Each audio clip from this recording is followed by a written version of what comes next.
Thank you, everybody, for coming to the Aaron Torres Podcast YouTube page. If you could do me a quick favor, see that little subscribe button at the bottom of your screen? Go ahead, click that subscribe button.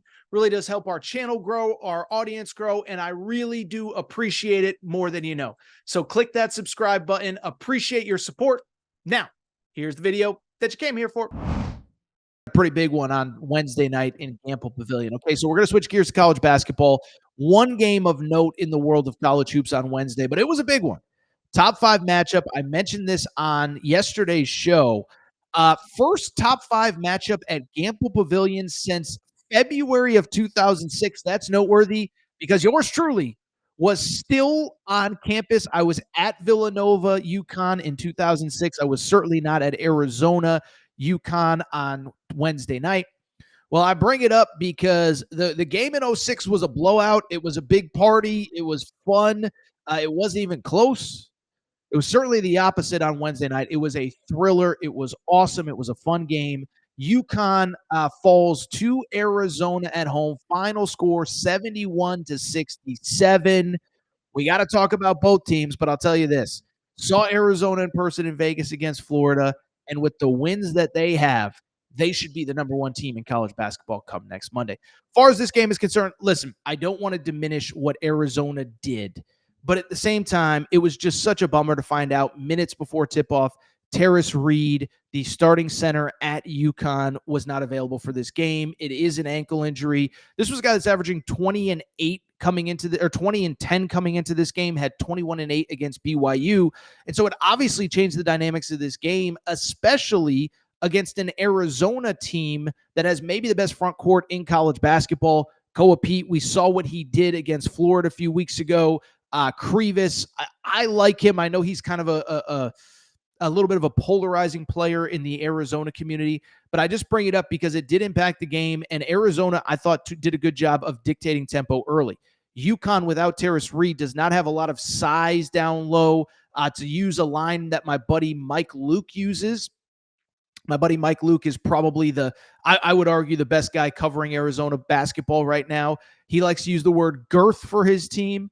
UConn is not nearly as girthy as Arizona is, and so I knew that was going to be a disadvantage. Toby Awaka playing very well off the bench with 7 points and 7 rebounds.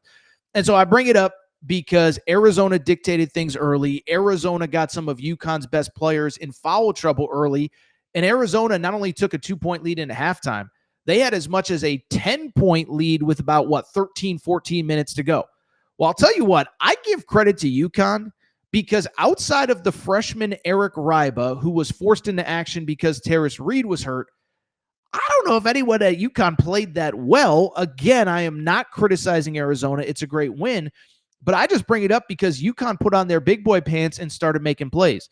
Eric Ryba, true freshman, as I said, originally from Germany, played high school basketball last year. He was the guiding force late in that run, right? Finishes the game with a team-high 15 points to go along with 4 rebounds, hits 2 3-pointers, including one late that made the game very interesting.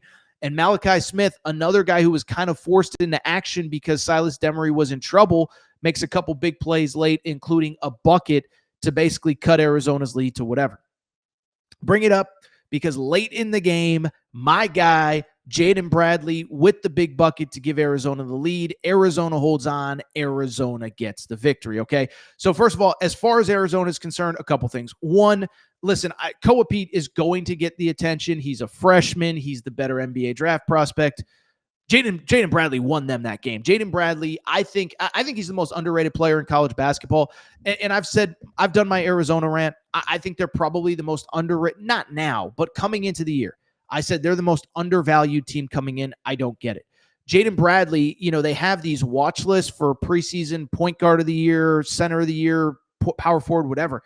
Jaden Bradley did not make the preseason point guard watch list. And I know in Arizona, they were not happy about that. Well, 21 points in this game, and he really took over this game late. As far as Arizona is concerned, besides that, what I would say is a couple things.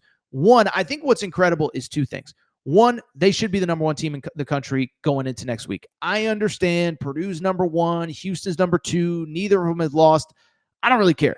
Nobody has a resume like Arizona. To go on the road, by the way, credit to both of these teams for scheduling this game. UConn will go to Tucson in probably the fall of 2026. So next season, I might even go out for that game. But I just bring it up because it's awesome that we did that we had this game on a true campus environment. Tommy Lloyd said after the game it was the first time that he had ever been to Stores, and what a privilege it was for him to coach. And if you're Arizona, I think two things are true. One, you should, and by the way, Matt, this can be your 2-minute clip. One, Arizona should be the number one team in the country. Look at the resume. It speaks for itself. Win over the defending champion Florida. Win over UCLA in LA. It was obviously a very pro UCLA crowd, although Arizona always gets a ton of people in the building in LA. And you beat UConn on the road in their place on $2 beer night. It was insanity. This team is unbelievable. Here is the scary part about Arizona as well. They're not playing their best basketball. And you know how I know they're not playing their best basketball? Because Braden Burries, their McDonald's All-American guard, is not playing well. He got 2 quick fouls within minutes of starting this game. He ends up only playing 19 minutes and scoring 4 points total in this game. This is a guy that was a top 10 recruit in this, what we now know was just an absurd class of AJ DeBonsa, Cam Boozer, Caleb Wilson, Darren Peterson, Nate Amen, Chris Sinak, Darius Acuff, Malik Thomas. I could go on and on down the list. That class was insane. And Braden Burries was considered as good of a guard as anybody.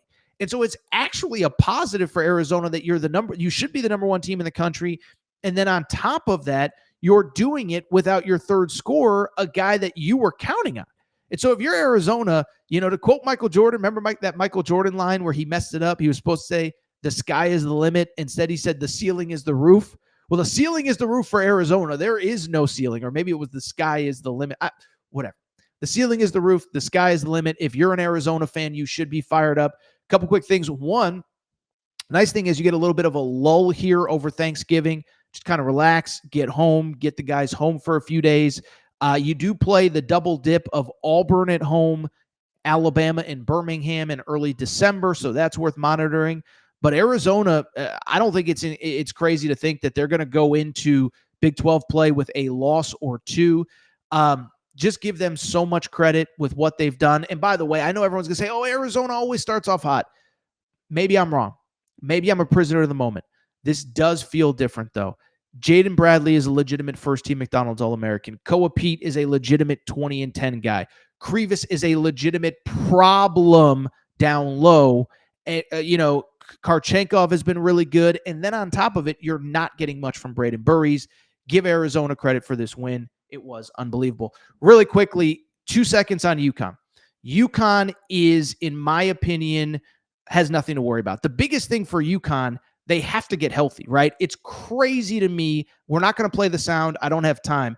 Dan Hurley said, we're the basketball capital of the world, but we're also the ankle injury capital of the world. We have to get healthy. Braylon Mullins, their McDonald's All-American, was not available. Probably their best three-point shooter. Terrace Reed, their 20-10 center, was not available either. And so with UConn, all I'll say really quick is that UConn, I know the UConn fan base well, and I know that they are not afraid to express frustration with the program. I did not see a single UConn fan complaining about this result. I think they understand we got to get healthy, but UConn does have to get healthy. They have Illinois on Black Friday. That is their next big game a week from tomorrow.